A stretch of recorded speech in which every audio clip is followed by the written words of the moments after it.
Just read an article, Unleash Your Creativity.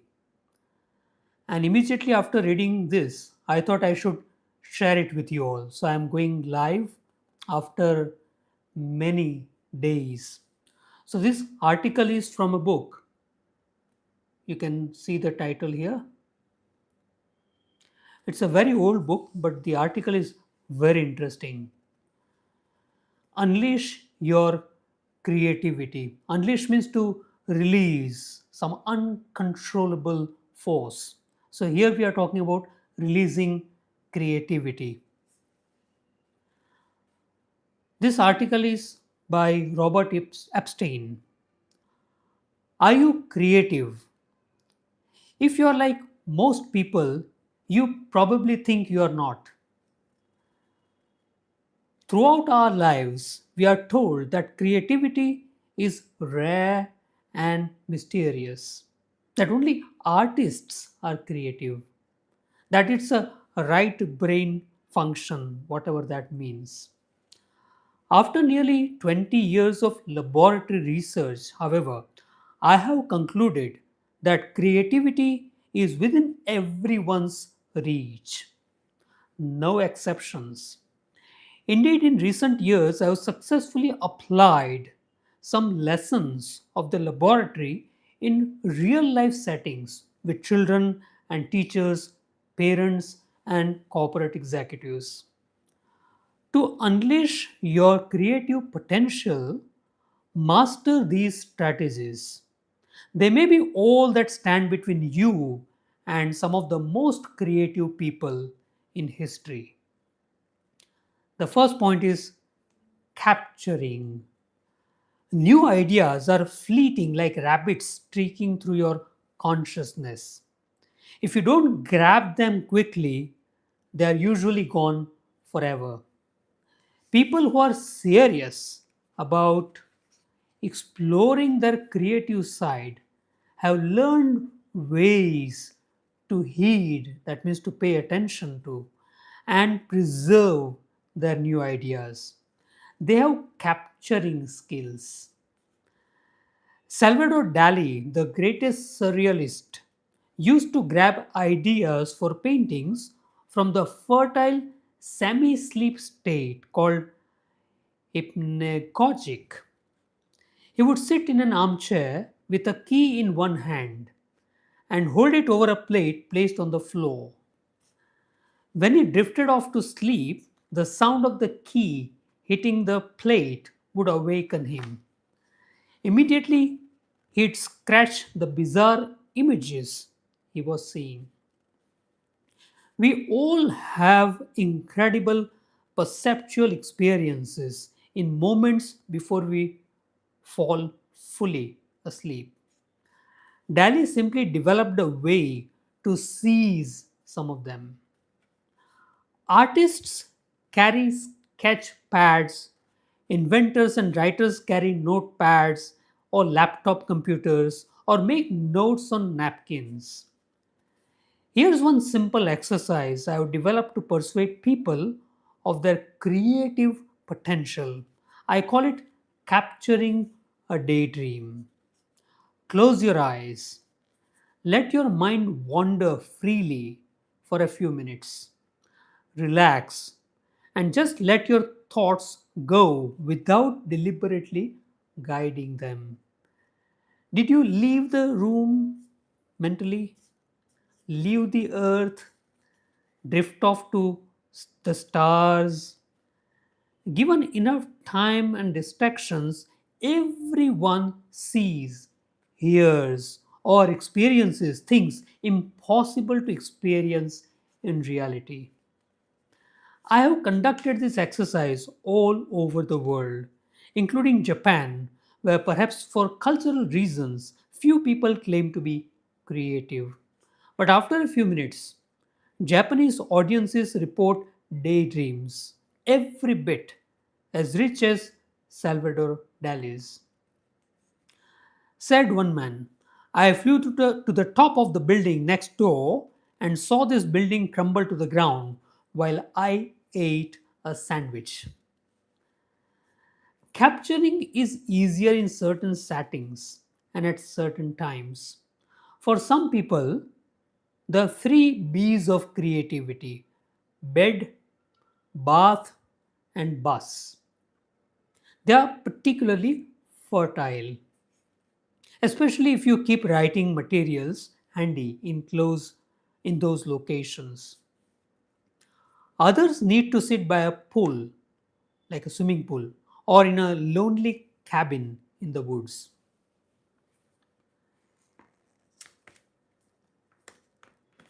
Challenging. The second point is challenging. First was capturing.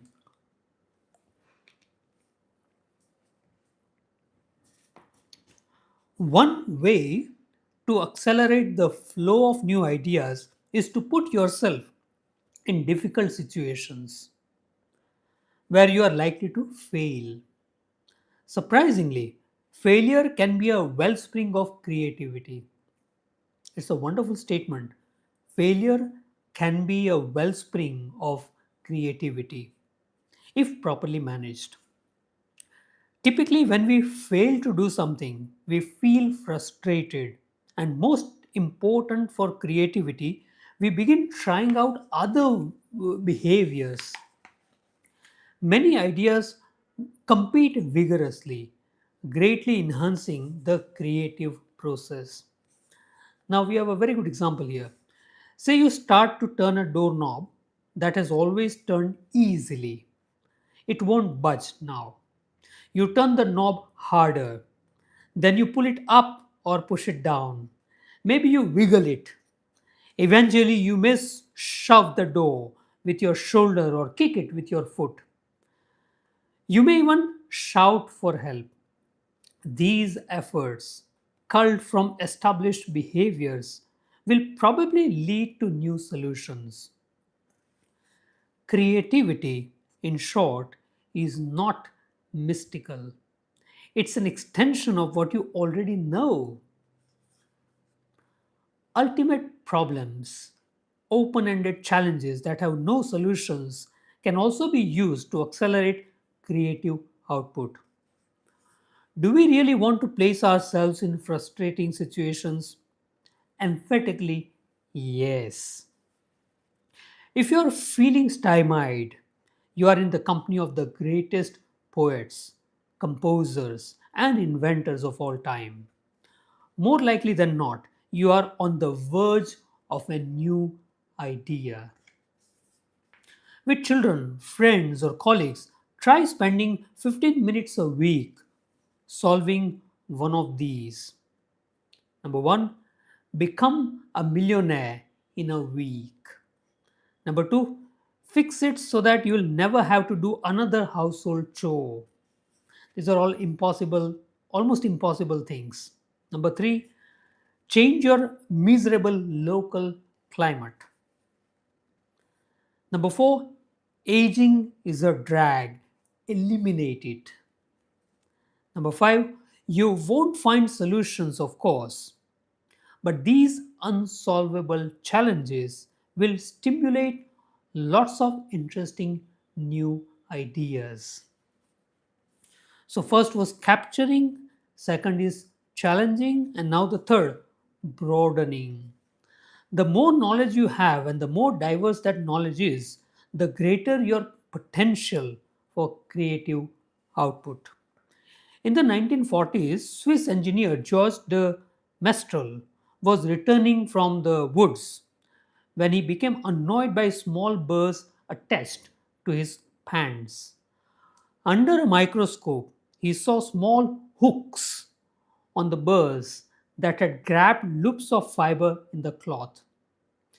Using his experiences in many fields, de Mestral began to experiment to create artificial hook and loops. The final product, Velcro, blended years of training as engineer and his curiosity about botany. Countless advances were made possible because their creators had experience in diverse fields. If you want to enhance your own creativity, learn about subjects you know nothing about. and don't want to know about. If you normally read only mystery novels, pick up a history book. If you usually come home and put a tennis game on TV, turn to one of the educational channels instead. In the car, scan your radio bands for a new, unfamiliar program. That means go out of your comfort zone. And the next point is surrounding, a very important point. Finally, you can enhance your creativity by surrounding yourself with diverse stimuli, and even more important, by changing those stimuli regularly. Put unusual items on your desk in the morning, a Mickey Mouse hat, pliers, a candle, or just rearrange a few things in your room. Diverse and ever changing stimuli help promote diverse and ever changing ideas. How you interact with others is another form of creative surrounding. Brainstorming, for example, works to some extent because it exposes team participants to multiple stimuli, but it also inhibits creativity by exposing individuals to disapproval. In my research, I have found that a shifting group, one that shifts back and forth from private sessions to team meetings, typically generates twice as many ideas as the brainstorming group. Why? Because creativity is always an individual process. With new creative powers, we are all better able to solve the little problems that beset us daily. The resulting explosion of ideas and accomplishments could make those of the Renaissance look like a ride on a stationary bicycle. So I hope you like this article, and I'm sure you learned something interesting, practical, useful. So once again, I'll read out the title: Unleash Your Creativity by Robert Epstein. Thank you very much. Have a great time.